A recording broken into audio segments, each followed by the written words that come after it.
श्री राम जय जय राम। श्री राम जय जय राम। श्री राम जय जय राम।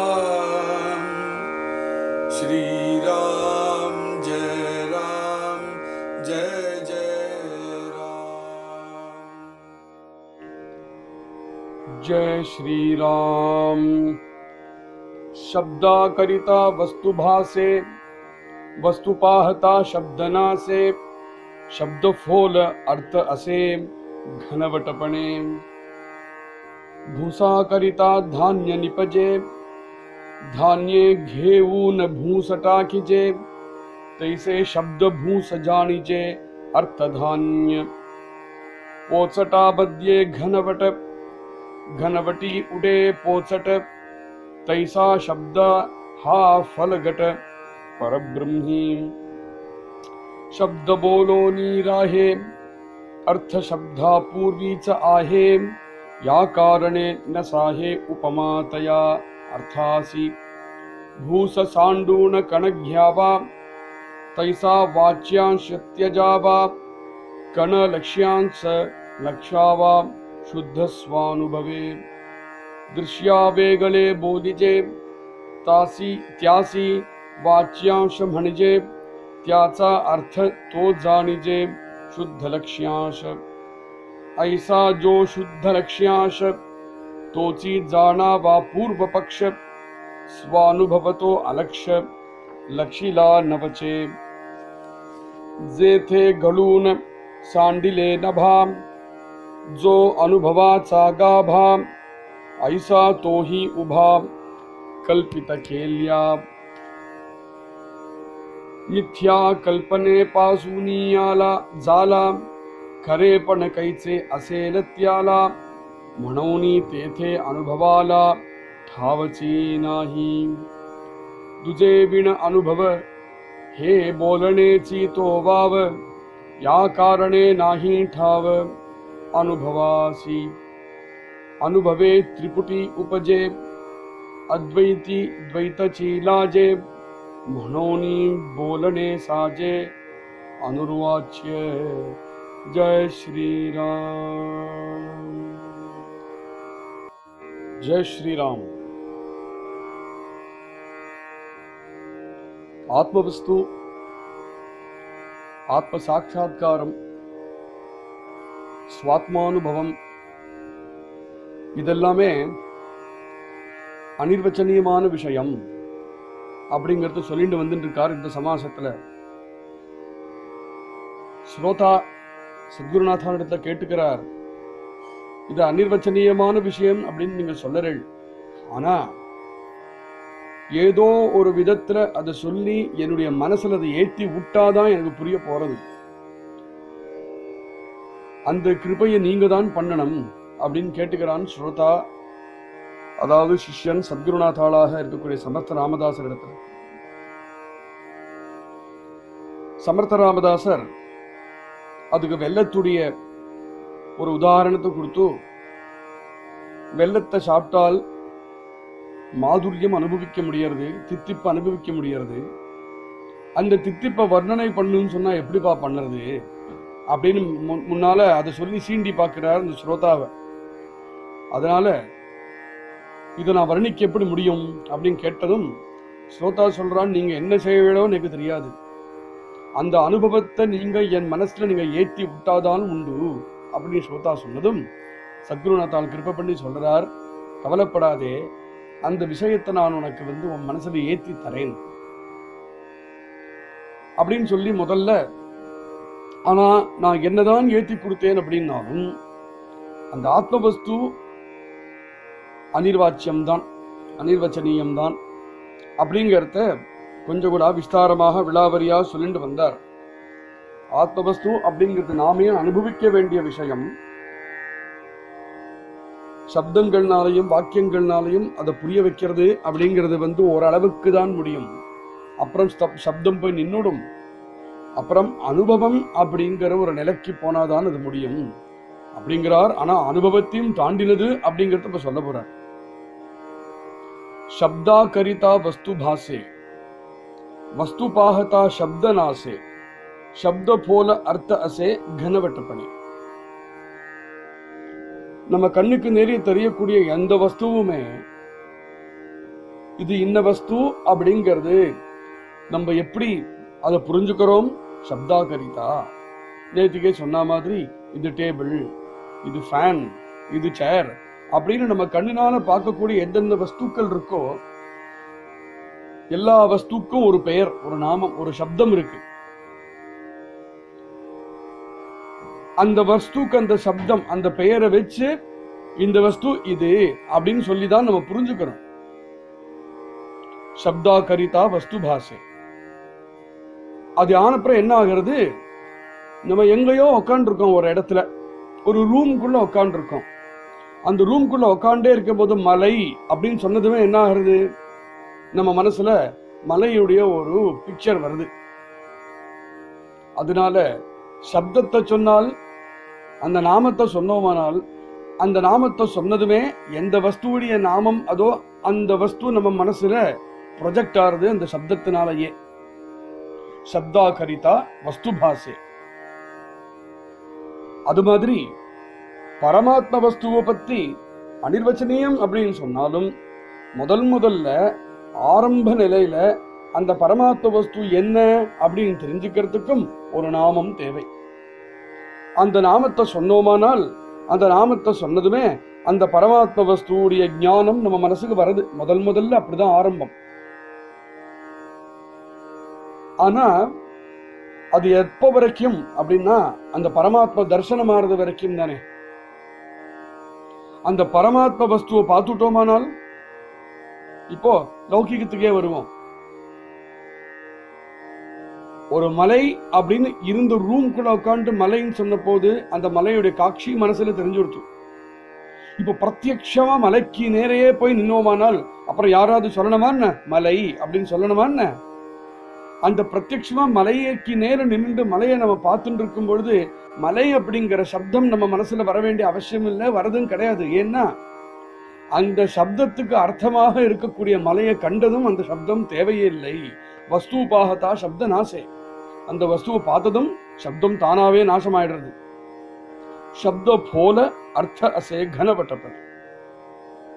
அப்போ இது ரெண்டுத்துக்கும் நடுவுல சப்தம் அந்த அர்த்தம் ஏதோ அந்த அர்த்தத்தை காமிச்சு கொடுக்கறதுக்கும் அந்த அர்த்தத்தை நம்ம மனசுல புரிய வைக்கிறதுக்கும் தான் அந்த சப்தம். இல்லையானால் சப்தமே இல்லாம அந்த வஸ்துவை பார்த்தாலும் நம்ம அந்த வஸ்துவை புரிஞ்சுட்டு போறோம். ஆனா அந்த வஸ்துவை பார்க்காம இருக்கிற வரையிலும் அந்த வஸ்துவை பத்தி தெரியறதுக்காக சப்தம் தேவைப்படுறது.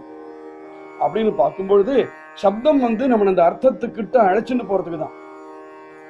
சப்தமே இல்லாம அர்த்தத்தை பார்த்தாலும் போறோம். அப்போ எது உயர்ந்தது? அர்த்தம் உயர்ந்தது. சப்தம் போல சப்தத்துல ஒன்றும் கிடையாது. ஒரு கால் ஒரு சப்தத்தை நான் சொல்றேன், சாம்பூ சா அப்படின்னு ஒரு சப்தத்தை சொன்னேன். இந்த சப்தத்துக்கு அர்த்தமே இல்லைன்னு வச்சுப்போமே, அந்த சப்தத்தை வச்சுன்னு என்ன பண்றது? அந்த சப்தம் நம்மளுக்கு எந்த பிரயோஜனத்துக்கு உள்ளது? எந்த பிரயோஜனத்துக்கும் கிடையாது. சப்தத்துக்கு எப்போ பிரயோஜனம்னா சப்தத்துக்கு அர்த்தம் இருந்தாதால் பிரயோஜனம், இல்லையானால் சப்தத்துக்கு பிரயோஜனம் கிடையாது அல்லவா? அப்போ சப்த போல அர்த்த அசே கனவட்டப்பணி. சப்தத்தை பார்த்ததுன்னா ஒரு எம்டியா இருக்கிற ஒரு ஓடு மாதிரி, அதுக்குள்ள அர்த்தம் இருந்தாகணும். அதுக்குள்ள அர்த்தம் இருந்ததுன்னா அந்த சப்தத்துக்கு வேல்யூ உண்டு. அர்த்தம் தான் கனமாக இருக்கக்கூடிய விஷயம், அர்த்தம் தான். அதனால சப்த அப்படிங்கிறது ஹாலோவான விஷயம், அர்த்தம் அப்படிங்கிறது அந்த சப்தத்துக்குள்ள கனமாக இருக்கக்கூடிய விஷயம்.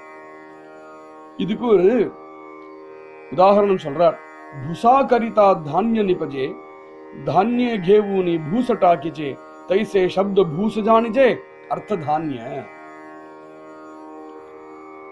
பயரையோ கோதும்பையோ அரிசி நெல்லு இதெல்லாம் அறுவடை பண்றோம். அறுவடை பண்ணும் பொழுது கோதும்பையும் அரிசியும் அப்படியே கோதுமையும் அரிசியுமா கிடைக்கும்? இல்லையே. அது கூட இருக்கிற இலை, தண்டு, நாறு இது எல்லாத்துக்கும் நடுவுல தானே அந்த அரிசி ஆகக்கூடிய தானியமோ அந்த கோதும்பையாக இருக்கக்கூடிய தானியமோ இருக்கும். பூசாகரிதா தானிய நிபஜே, அறுவடை பண்ணும் பொழுது அந்த தண்டோட அந்த இலையோட அதுல இருக்கக்கூடிய நாறு ஃபைபர் என்னெல்லாம் இருக்கோ அதோட சேர்த்து தானே நம்ம வளர்க்கவும் செய்றோம், சேர்ந்துதான் வளரவும் வளர்றது. அறுவடை பண்ணும்போது எல்லாமா சேர்த்து தான் வெட்டி எடுக்கிறோம். அது எடுத்ததுக்கு அப்புறம் அதை போட்டு அடிச்சு அதுக்குள்ளேந்து இருக்கக்கூடிய தானியத்தை தனியா அடிச்சு எடுக்கிறோம். அந்த தானியத்தை அடிச்சு எடுத்ததுக்கு அப்புறம் என்ன பண்றோம்?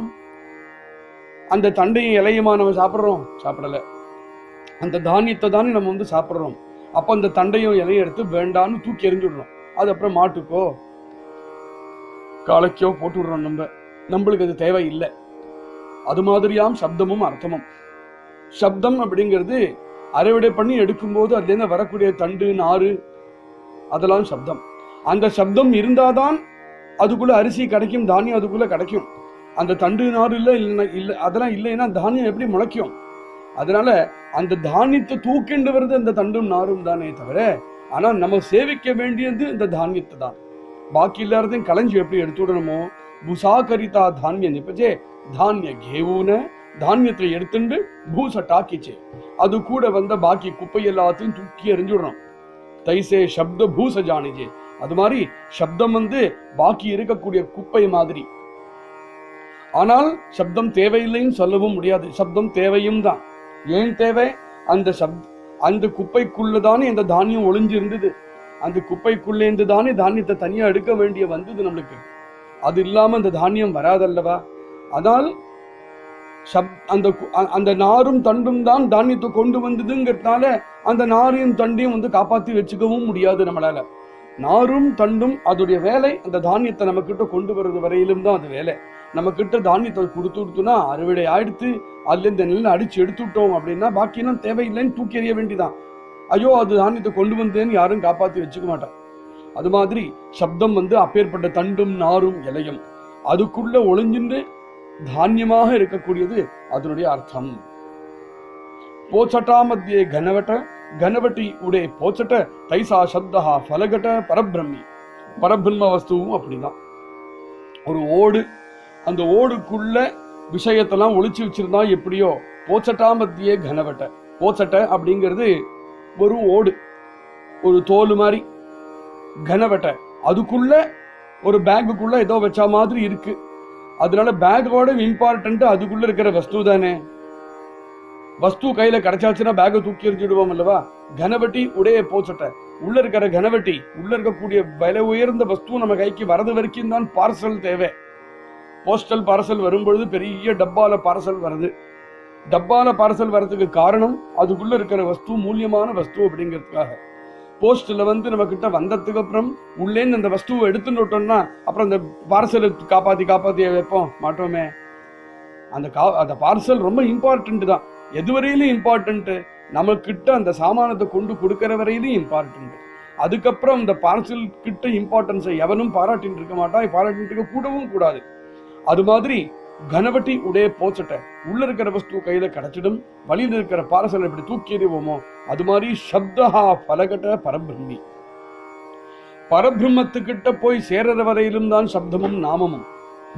சப்தமும் நாமமும் நமக்கு வந்து பரபிரம்மத்தை கொடுத்து முடிஞ்சுடுத்தினால் அதுக்கப்புறம் அந்த சப்தம் தேவை கிடையாது. சப்தத்தை வச்சுண்டதுனால தப்பு கிடையாது, நாமத்தை வச்சுண்டதுனால தப்பு கிடையாது.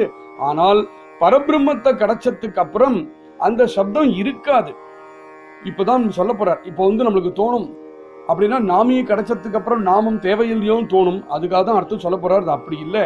சப்த போலோ நீராகே அர்த்த சப்தா பூர்வீச்ச ஆகே யா காரணே ந சாகே உபமா தயாசி அர்த்த. நான் அதை ஏன் சொல்றேன் அப்படிங்கிறார் சமர்த்தர். சப்த போலோ நீராகி, இப்போ நான் மலை அப்படின்னு ஒரு சப்தத்தை சொல்லி உங்களுக்கு மலையை சொல்லி கொடுத்துட்டேனால் இன்னிலேந்து தான் மலை இருக்கா? இல்லையே. மலை எப்போ உண்டு? மலை அப்படிங்கிற சப்தம் இன்னைக்கு ஏற்படப்பட்டது. என்னைக்கு முதல் தடவை மலை சப்தம் ஏற்பட்டதோ அதுக்கு முன்னாடி மலை இல்லாமல இருந்தது, மலை இருந்தது. மலை அப்படிங்கிற சப்தம் அன்னைக்குதான் ஏற்பட்டது. சப்த போலோ நீராகே அர்த்த சப்தா பூர்வீச்சாகே. அதனால ஒவ்வொரு சப்தத்துக்கும் என்ன அர்த்தம் இருக்கோ அந்த அர்த்தம் ஏற்கனவே இருக்கிறது தான், அந்த வஸ்து ஏற்கனவே இருக்கிறது தான். அதுக்கு சப்தம் தான் அப்புறம் வந்தது நம்மளுக்கு புரிஞ்சுக்கிறதுக்காக. யா காரணே ந சாஹே உபமா தயா அர்த்தாசி. அதனாலதான் நான் மேல தானியமும் அது கூட இருக்கிற தண்டை சொன்னதோ, அது மாதிரி ஓடுக்குள்ள இருக்கக்கூடிய ஒரு சாமானத்தை சொன்னதோ, நாமத்துக்கு பின்னாடி இருக்கக்கூடிய நாமிய பத்தி சொன்னது. இந்த 3 உதாகரணமே ஓரளவுக்கு புரிஞ்சுக்கிறதுக்கு தானே தவிர அந்த உதாகரணமும் சரியில்லை அப்படின்னு சமர்த்தரே சொல்றார். ஏன்னா சப்தம் ஏற்கனவே இருந்ததுன்னு இல்லை, அர்த்தம் தான் ஏற்கனவே இருந்தது. சப்தத்தை அப்புறம் தான் கொண்டு வந்தோம். இந்த 3 உதாகரணத்திலையும் அந்த குப்பை, அதாவது தண்டு இலையெல்லாம் தூக்கி எறியலாம் அப்படின்னு சொன்னோம். அதே மாதிரி பார்சல் வந்தபொழுது பார்சலை தூக்கி எறிஞ்சு விடலாம் அப்படின்னு சொன்னோம். இந்த உதாகரணமே ஓரளவுக்கு தான் சரி. மூலியமான இருக்கக்கூடிய வஸ்து அது உள்ள கொண்டு வந்த வஸ்து தான் நம்மளுக்கு இம்பார்ட்டன்ட். வழியில சுத்தி இருக்கிற குப்பை இம்பார்ட்டன்ட் இல்லைன்னு சொல்றதுக்கு பார்த்தா தான் அந்த உதாரணம் சரி. ஆனா பகவத் விஷயத்துல வரும்பொழுது நாமமும் நாமியும் சொல்லும் பொழுது இந்த உதாரணம் சரியில்லை. இங்க ஏன் சரியில்லைனாக்கா, இங்க ஒரு சத்தியம், நாமம்னு பகவத் பரபிரம்மத்துக்கு எந்த நாமத்தை சொன்னோமோ அந்த நாமத்துக்கு முன்னாடியிலேருந்தே பரபிரம்மம் இருக்கு, இந்த நாமத்துக்கு அப்புறமும் பரபிரம்மம் இருக்குங்கிற ஓரளவுக்கு சத்தியம். அது சத்தியம்தான், அதை பத்தி வேற அபிப்பிராயம் கிடையாது. ஆனால் அந்த பாக்கி உதாரணத்துக்கு இங்கத்துக்கும் என்ன வித்தியாசம்னா, பாக்கி உதாரணங்கள்ல அந்த சப்தத்தை தூக்கி எறிஞ்சுட்டோம், அந்த தண்டையும் இலையும் தூக்கி எறிஞ்சுட்டோம்.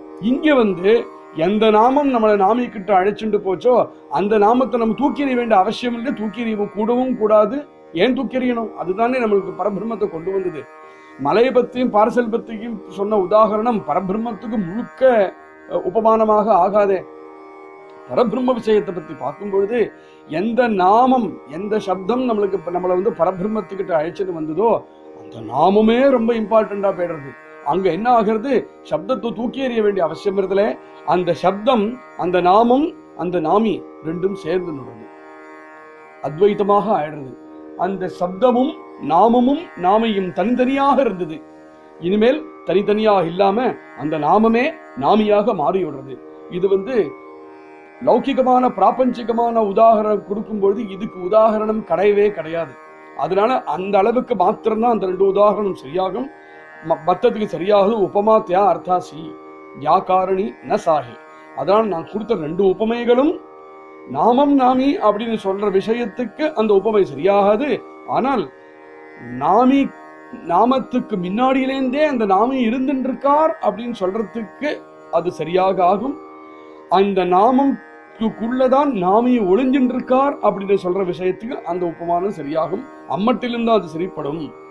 பூச சாண்டூன கணக்யாவா சைசா வாச்சியான்ச தியஜாவா கண லக்ஷியான்ச லக்ஷாவா சுத்த ஸ்வானுபவே.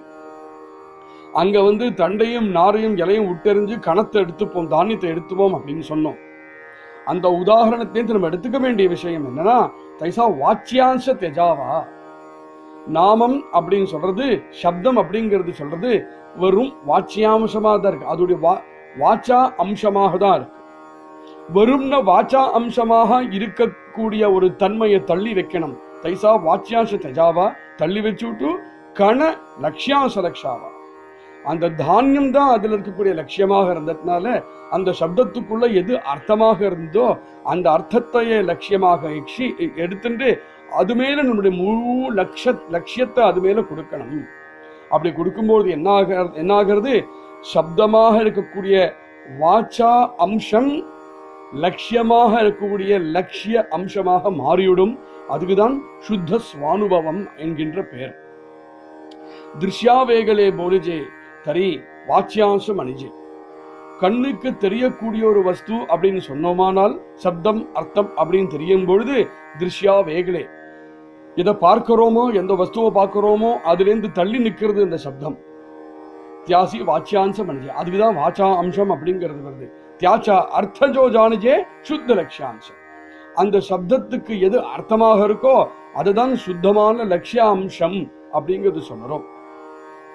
நாமமும் நாமியும் பத்தி பேசும்பொழுது என்ன ஆகிறது, திருஷ்யா வேகலேன்னு இல்லாமல் நாமமும் நாமியும் நம்மளுக்கு நாமியுடைய பிரத்யட்சமான பரபிரம்ம தர்சனம் ஆகிறது வரைக்கும் தான் நாமமும் நாமியும் வேறையா இருக்கு.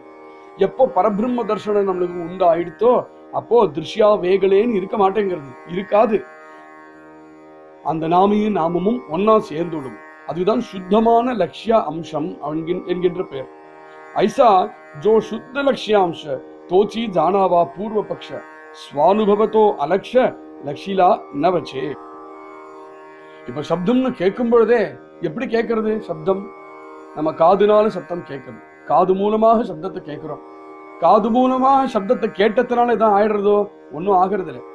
அந்த சப்தம் காதுனால கேட்டு அந்த சப்தம் மனசுக்கு போனதுமே அந்த சப்தத்துடைய அர்த்தம் மனசுல உதயமாகிறது. அப்போ எந்த சப்தம் நம்ம கேட்டோமோ அந்த சப்தத்துடைய அர்த்தம் காதுல உதயமாகல, அந்த சப்தத்துடைய அர்த்தம் மனசுல உதயமாகிறது. அப்போ சப்தம் அப்படிங்கிறது காதோட சரி, அந்த சப்தம் உள்ள போனதுமே அப்புறம் மனசு டேக் ஓவர் பண்றது. அப்போ சப்தம் எப்படிங்கிறது ஒரு வாகனம் மாதிரி இருக்கு. வாகனத்துக்குள்ள ஒருத்தர் உட்காந்து போகிற மாதிரி அந்த சப்தத்துக்குள்ள ஒரு அர்த்தம் உட்காந்து நமக்குள்ள வருது, நம்ம காது உள்ளால பிரவேசிக்கிறது. ஆனா அந்த காதுனால அந்த சப்தத்துடைய அர்த்தத்தை தெரிஞ்சுக்க முடியல. அந்த காது அப்படியே அந்த சப்தத்தை மனசுல அனுப்புறது வரைக்கும் தான் அது வேலை பண்ண முடியும். மனசு இருக்கே, அந்த சப்தத்தை வாங்கின்றதும் என்ன ஆகிறது, அந்த மனசு அந்த சப்தத்துடைய அர்த்தத்தை தான் புரிஞ்சுக்கிறது. இப்போ நாம் ஏதாவது பேச போறோம் அப்படின்னாலும் நம்ம வாயினால ஒரு சப்தம் வருது, நம்ம வாயால் அந்த சப்தம் வரத்துக்கு முன்னாடி இப்போ தாஸ் போதே இந்த அர்த்தம் நான் சொல்லிட்டு இருக்கோம் அப்படின்னாக்கா, வாயினால இந்த அர்த்தமாக வரக்கூடிய சப்தமாக வரக்கூடிய தாஸ்போதம் இருக்கே, அது சப்தமா ரெக்கார்டு பண்றதுக்கு முன்னாடி அந்த ஓவியுடைய அர்த்தம் மனசுல உதிக்கிறது. ஓவியுடைய அர்த்தம் எது மனசுல உதிச்சுதோ அது சப்தமாக வருது. அந்த சப்தத்தை நீங்க கேட்டதும் உங்க மனசுல அதே அர்த்தம் உதிக்கிறது. அப்போ எப்போ முடியும்? எனக்கு ஒரு மனசு இருந்து உங்களுக்கு ஒரு மனசு இருந்ததுனாதான் நான் நினைக்கக்கூடிய விசாரத்தை சப்தமாக அனுப்ப முடியும். நான் அனுப்பிச்ச சப்தத்தை நீங்க திருப்பி விசாரமாக புரிஞ்சுக்க முடியும். அப்படின்னு இருக்கும் பொழுது இந்த சப்தம் இருக்கே, இந்த சப்தத்துடைய வேலை எதுவரையிலும் என் மனசுலேருந்து கிளம்பி என் வாயிலேருந்து கிளம்பி உங்க காதுல போய் உங்க காதுலேருந்து மனசுல போய் சேர்றது வரைக்கும் தான் சப்தத்துக்கு வேலை. அதுக்கப்புறம் சப்தத்துக்கு வேலையே கிடையாது. ஒரு கால் என் மனசுல இருக்கக்கூடிய விசாரத்தை ஏதோ ஒரு மூலமாக அந்த விசாரத்தை சப்தமா இல்லாம உங்களிடத்த அந்த விசாரத்தை நான் அனுப்ப முடிஞ்சுட்டா அப்ப சப்தம் தேவையில்லைன்னு ஆயிடுத்தேன். அப்போ சப்தம் இல்லாம கூட புரிஞ்சுக்க முடியும். ஏதோ ஒரு விதத்துல சப்தம் இல்லாம மகத்துக்கள் கிட்ட போகும்பொழுது, அவ சன்னிதானத்திற்கு போகும்பொழுது அவ பேசவே இல்லை, மௌனமே வியாக்கியானமாக இருக்கே. அப்போ சப்தம் இருந்துதான் ஆகணுங்கிறது அவசியம் இல்லை. சப்தம் இருக்கிறத விட இன்னும் இம்பார்ட்டன்ட் மனசு இருக்கிறது. அப்போ சப்தம் அப்படிங்கிறது சரீர சம்பந்தமாக இருக்கக்கூடிய விஷயம், அர்த்தம் அப்படிங்கிறது மனசு சம்பந்தமாக இருக்கக்கூடிய விஷயம். அப்போ சப்தம் இங்க ஸ்தூலமாக போய் அர்த்தம் அதுக்கு சூக்ஷ்ம ரூபமாக ஆகிறது.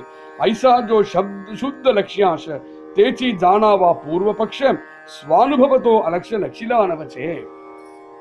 இந்த மாதிரி சப்தத்துக்கும் அர்த்தமும் பார்க்கும் பொழுது அர்த்தம் சூக்ஷ்மமாக இருந்துருக்கிறத நம்ம பார்க்கிறோம். அதோட இன்னும் சூக்ஷ்மமாக ஒண்ணு இருக்குன்னு அர்த்தத்தை சொல்ல போறார். என்னது? ஜேதே காலூன சாண்டிலே நபா ஜோ அனுபவா சா காபா ஐசா தோஹி உபா கல்பித கேலா. இந்த சப்தமும் அர்த்தமும் சொல்றோமே, இதை விட சூக்ஷ்மம் நம்மளுக்கு எல்லாத்தபடியும் சூக்ஷ்மமா நம்ம எல்லாருக்கும் நம்ம ஞானத்துக்கு தெரிஞ்சது எது? ஆகாசம்.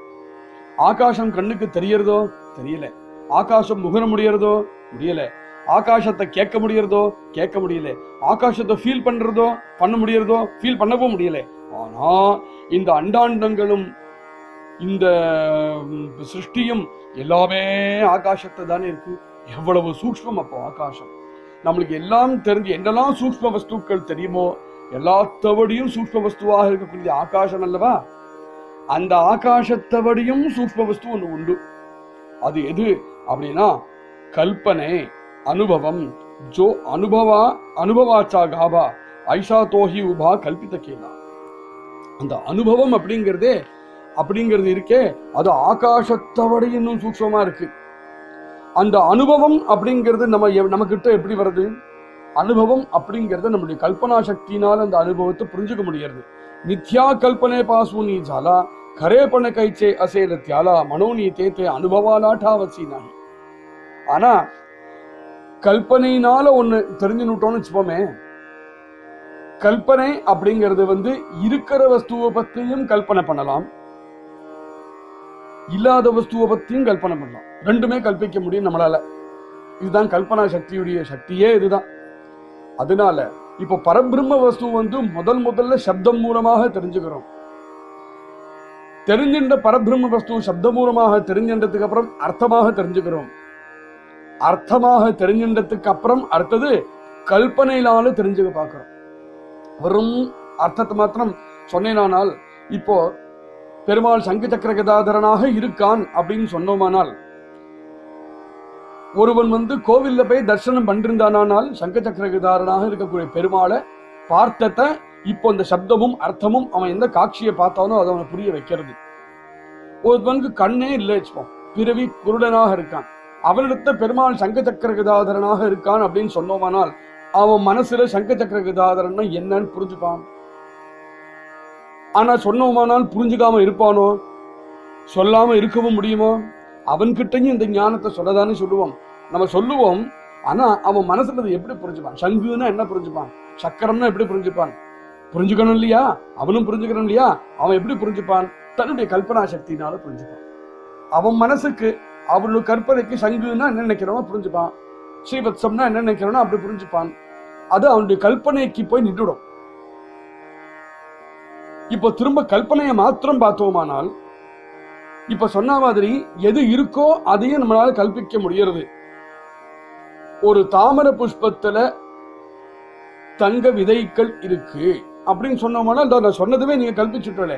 உங்க மனசுல ஒரு தாமரை புஷ்பம், அதுக்குள்ள இருக்கக்கூடிய முத்து முத்தான இருக்கக்கூடிய அது சீட்ஸ் எல்லாம் இருக்கே, அதெல்லாம் தங்கமா இருக்கு அப்படின்னு நீங்க கல்பிச்சுட்டேன். ஆனா அப்படி தாமரை புஷ்பம் உண்டோ? கிடையவே கிடையாது. அப்படி கிடையவே கிடையாது. எங்க பில்டிங்ல 2 கொம்பு உள்ள ஒரு நாய் இருக்கு அப்படின்னு சொன்னீங்கன்னா, நான் சொன்னதுமே நீங்க கல்பிச்சுட்டேன். ஒரு நாய் 2 கொம்போட நீங்க கல்பிக்கிறேன். ஒரு மாடுடைய 2 கொம்பையும் நாயோட முகத்தையும் சேர்த்து உங்க மனசுல நாய் கொம்பு உள்ள நாய் முகத்தை நீங்க கல்பிச்சாச்சு. அப்படின்னா கல்பனா சக்தி அப்படிங்கிறது ரொம்ப பவர்ஃபுல்லான சக்தி. ஆனா அது எத்தனை பவர்ஃபுல்லா இருக்கோ அதுல ஒரு பெரிய ப்ராப்ளம் என்னன்னா, கல்பனை இருக்கிறதையும் கல்பிக்கும், இல்லாதத்தையும் கல்பிக்கும். அப்போ கல்பனையில போய் கல்பனையினால நாம் பிரம்ம வஸ்துவை நாம் புரிஞ்சுக்க முடியாது. ஏன்னா கல்பனையினால நான் பரபிரம்ம வஸ்துவை புரிஞ்சுக்க பார்த்தேனால் கல்பனை வந்து எத்தவனா பண்ணும். அப்படின்னு கிட்ட கல்பனை நான் முழுக்க நம்ப முடியாது. எதை நான் முழுக்க நம்ப முடியாதோ, எது சாஸ்வதம் இல்லையோ அது மித்யை. அப்போ பரபிரம்ம வஸ்து சப்தத்தையும் தாண்டினது, பரபிரம்ம வஸ்து அர்த்தத்தையும் தாண்டினது, பரபிரம்ம வஸ்து கல்பனையையும் தாண்டினது அப்படின்னு சொல்லிட்டு வர்றார். மித்யா கல்பனை பாசூனி ஜாலா, கல்பனை கிட்ட மித்தியான விஷயமும் நடக்கும். கரே பண்ண கைச்சே அசேலத்தியாலா, கல்பனை கிட்ட கரே பண்ண கைச்சே அசேல. அது கல்பனை கிட்ட வந்து சத்தியம் என்னைக்கு உண்டாகும்? வரும் சுத்தமான சத்தியம்னு சொல்லிட முடியாது. கல்பனையில வந்து கலந்து கட்டியாக இருக்கு. அதனால கல்பனை வந்து மித்தியை சேர்ந்துதான். மனோனி தேத்தே அனுபவாலா டாவச்சி நாகி.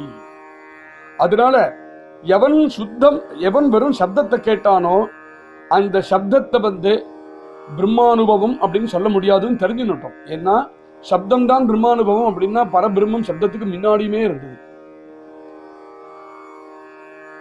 அர்த்தம் தான் பிரம்மானுபவம் அப்படிங்கிறது சொல்ல முடியாது. ஏன்னா அர்த்தம் வந்து ஓரளவுக்கு சப்தத்து மேல டிபெண்டும் ஆகிறது.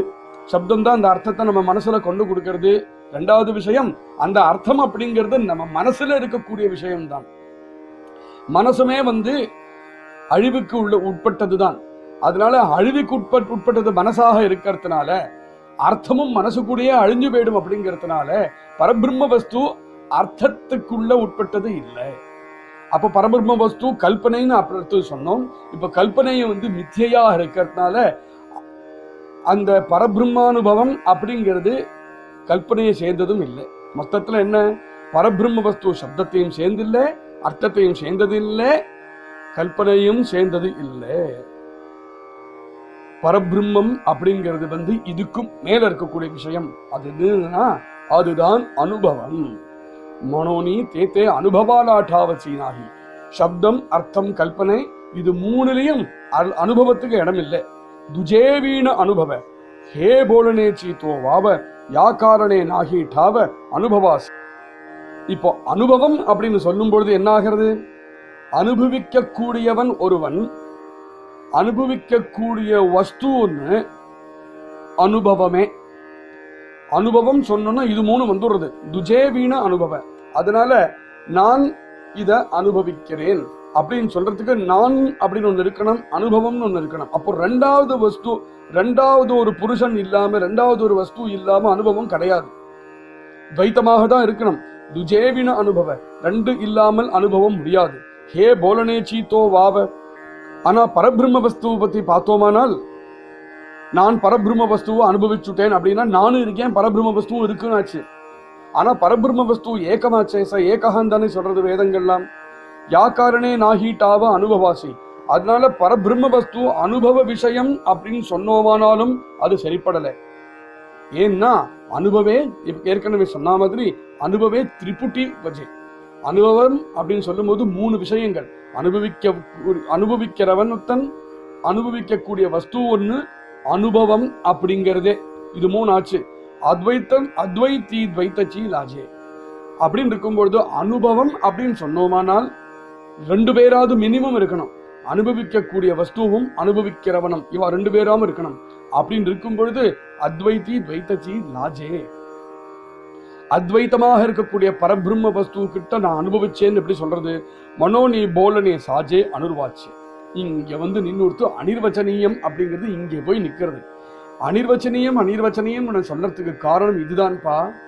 ஏன்னா பரபிரம்ம வஸ்துவை அனுபவிச்சுட்டேன் அப்படின்னு சொன்னோமானால் அப்புறம் நானும் சாஸ்வதமாக இருக்கேன், பரபிரம்ம வஸ்துவும் சாஸ்வதமாக இருக்கு அப்படிங்கிறது ஆச்சு. அப்போ அது அத்வைத்தமாக ஆகாது. ஆனா பரபிரம்ம வஸ்து அத்வைத்தமாக இருக்கக்கூடிய விஷயம்தான் அப்படின்னு இங்க வந்து நிக்கிறது. சப்தம், அர்த்தம், கல்பனை, அனுபவம். ஆனா அனுபவத்தை எப்படி புரிஞ்சுக்கணும் அப்படிங்கிறத போய் நின்று இருக்கு. மேல நாளைக்கு சிரவணம் பண்ணுவோம். ஜெய் ஸ்ரீராம். ஸ்ரீராம் ஜெய ராம் ஜெய ஜெய ராம். ஸ்ரீராம் ஜெய ராம் ஜெய ஜெய